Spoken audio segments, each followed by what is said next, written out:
숨겨진 진실을 전하는 J 파일입니다. 오늘도 한 편의 기록을 시작합니다.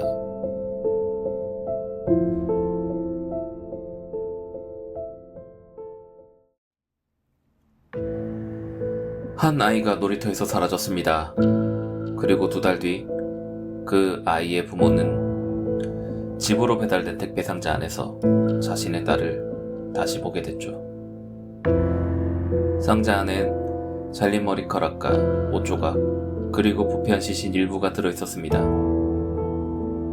범인은 정말 아름다운 아이였으며 용맹을 참지 못했다는 식의 말을 남겼고, 이 한 건의 유괴는 결국 4명의 아동을 죽음으로 몰고 가는 연쇄살인으로 이어지게 됩니다.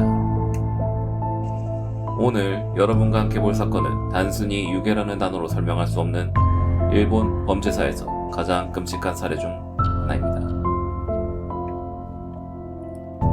1988년 8월 22일 사이타마 현의 히가시 마츠야마시. 이날 4살짜리 소녀 요시자와 마리가 인형을 안고 집 근처 공원으로 나갔습니다. 금방 다녀올게요 라는 인사처럼 언제나처럼 짧은 외출이었죠. 하지만 해가 저물 때까지 마리는 돌아오지 않았습니다. 가족은 인근을 수색했고 곧 경찰에 신고했죠. 숲을 한가운데서 작은 운동화 한 짝과 인형의 팔이 발견되었고, 이웃 중 한 명은 회색 승용차가 아이에게 말을 거는 걸 봤다고 했습니다. 하지만 차량 번호도 정확한 인상착의도 확인되지 않았습니다. 며칠이 지나도 연락은 없었고, 범인은 돈을 요구하지도 어떠한 메시지도 남기지 않았습니다. 그저 아이는 사라진 상태였죠. 1988년 10월 12일 실종 2달 만에 마리의 부모 앞으로 도착한 한 개의 택배 상자. 겉면에는 인형이라고만 적혀 있었고 보낸 사람 이름은 적혀 있지 않았습니다. 상자를 연 어머니는 곧바로 비명을 지르며 바닥에 쓰러졌죠. 상자 안에는 부패가 시작된 시신 일부, 마리의 것으로 보이는 옷과 머리카락, 그리고 손으로 눌러 쓴 편지가 들어있었습니다. 범인은 편지에서 아이가 매우 아름다웠고 살해 후 일정 기간 곁에 두고 지냈으며 결국 자신의 욕망을 이기지 못했다고 말했습니다. 이 사체 배달 사건은 일본 전역에 충격을 안겼습니다. 사람들은 이제 단순 실종이 아닌 사이코패스 연쇄범의 존재를 확신하게 되었습니다. 첫 번째 사건이 끝나기도 전에 범인은 이미 다음 희생자를 노리고 있었죠. 1988년 10월 3일 오자와 마사미. 이번에는 도쿄 아키루노시에서 사건이 발생합니다. 당시 7살이던 마사미는 학교 수업을 마치고 귀가하던 중이었고 항상 다니던 길목에서 종적을 감추게 되었죠. 당시 목격자는 많지 않았습니다. 워낙 짧은 시간 안에 벌어진 일이었고 조용한 주택가였기 때문에 누구도 비명을 듣지 못했습니다. 그녀의 실종 이틀 후 근처 야산에서 불이 탄 유골이 발견되었습니다. 정확한 신원은 치아, 의복, 신발 등을 통해 확인됐죠. 현장 상황은 충격적이었습니다.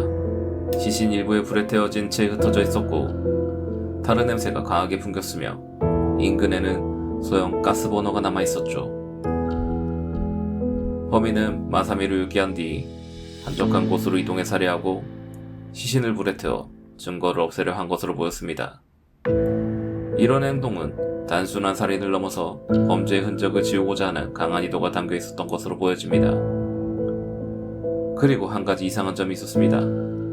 유골 근처에는 작은 플라스틱 장난감 하나가 놓여 있었는데 마사미가 평소 소중히 여겼던 물건으로 범인은 그걸 일부러 현장에 두고 떠났던 것으로 보였죠.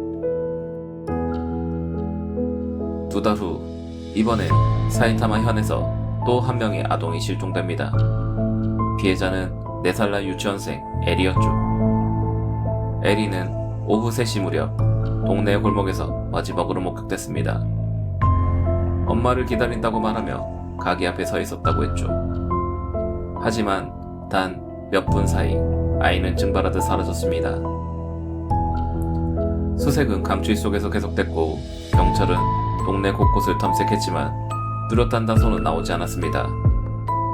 다만 근처 공중전화 부스에 묘하게 접힌 어린이 잡지가 하나 버려져 있었죠. 그 잡지 표지에는 귀엽다는 말이 여러 번 더 쥐어져 있었던 흔적이 있었죠. 에리의 시신은 이듬해 2월 인근 숲속 낙엽 아래에서 발견됐습니다.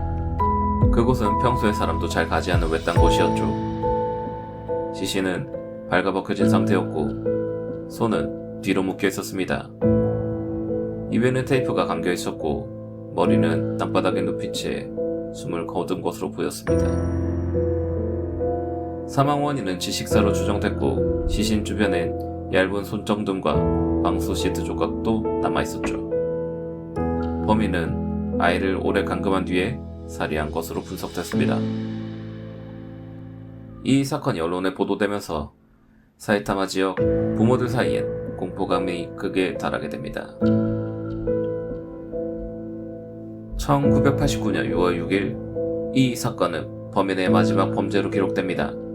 도쿄 히가시 야마토시 5살 아야코는 엄마와 함께 슈퍼마켓에 들렀고 계산대 옆에서 엄마가 떨어진 순간 우연히 사라졌습니다. 그녀는 단 5분 사이에 사라졌고 마트 주변 CCTV도 거의 없었기 때문에 수사는 어려움을 겪었죠. 하지만 이번엔 결정적으로 실마리가 남아있었습니다. 마트 바로 맞은편 골목에서 장사 중이던 트럭 운전기사가 회색 닛산 차량에서 한 남성이 아이를 태우는 걸 봤다는 겁니다. 아이는 낯설어했고 남자는 주변을 두리번거리며 조심스럽게 차를 출발시켰다는 증언이 결정적이었죠. 경찰은 차량 색상과 모델, 부분 번호판 이외의 정보를 조합해 차량 소유자를 추적했고 그 결과 한 남자에게 도달합니다. 이 남자 이름은 바로 미야자키 츠토무였습니다. 그가 살고 있던 방은 말 그대로 충격 그 자체였죠. 형사들은 문을 열고 들어가자마자 말을 잃었습니다. 천장을 빼곡히 채운 비디오 테이프는 무려 5,000개가 넘었고 아이들이 나오는 애니메이션, 뉴스 보도 영상, 범죄 관련 다큐멘터리가 뒤섞여 있었습니다.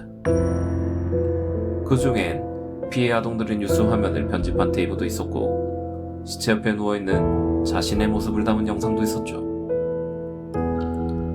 옷장 속에는 잘 개켜진 아이들의 옷가지와 신발, 그리고 손톱, 머리카락 같은 실체 일부가 라벨링된 채 보관되어 있었습니다. 형사들은 이 방을 살인기념관이라고 표현했습니다. 미야자키는 단순히 살해하는 것에서 그치지 않고 범죄 전체를 수집하고 전시하고 있었던 것이었죠. 미야자키 츠토무, 당시 27세. 겉으로 보기에는 조용한 청년이었지만 그는 과거에 결코 평범하지 않았습니다. 그는 선천적으로 팔꿈치와 손이 거의 붙은 상태로 태어났습니다. 일상생활에 지장은 없었지만 외형적인 차이는 어릴 적부터 친구들의 조롱 대상이 되었죠. 학교에서는 거의 말을 하지 않았고 혼자 있는 시간이 많았습니다. 가족과도 감정적인 교류가 거의 없었고 자신의 세계에 갇혀 지내는 아이였다고 합니다. 성인이 된 뒤에는 사회생활에 어려움을 겪었고 아르바이트를 전전하다가 결국 무직 상태로 돌아왔습니다. 사람들과의 관계는 끊긴 채 그는 집 안에 들여박혀 오직 비디오 테이프 수집과 범죄 관련 서적, 해부학, 그리고 어린이 사진과 애니메이션에만 몰입하게 되었습니다. 그가 유일하게 소통하던 대상은 TV와 비디오 속 등장인물들이었죠. 그는 이 세계와는 다른 자신만의 질서와 감정으로 내면의 세계를 구축해 살고 있었던 겁니다.